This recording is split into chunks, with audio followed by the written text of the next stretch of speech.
maliko ka mamu sogolundu malaktiga bololo sanfilala anga foli be obele jele kabini osigorola bi niyaye anga keneka ambe tenaduna avril kalo kile kononala aywa bi anga keneka kibara mu mabulu ka dokulu ka odi ka fo kati maranda ayira ka fo gripa ver ko ale koni yera yelo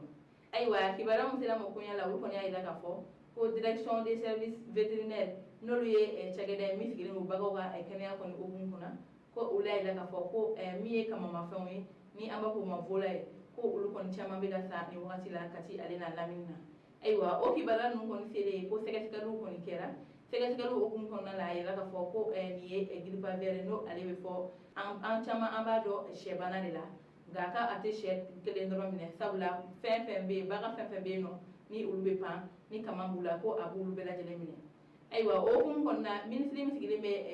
sigira koni katanya kama ni ama fo ma ministre de développement rural ale koni bora ka sebebo konna la ya daga fo ko bela jele ngi koroshi wa ko o e fere be o sigi singa wala sa ni banay kana chari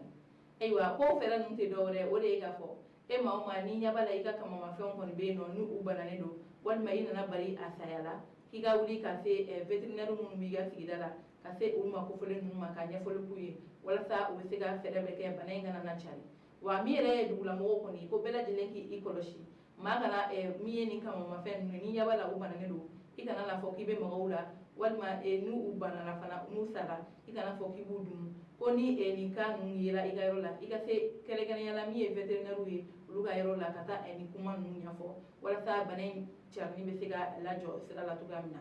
aywa dirba fer kale bana mbeno ni abe kama mafawne mne wa ni aramade ni ko ni adum abe ka sawobe rebe ni beto akola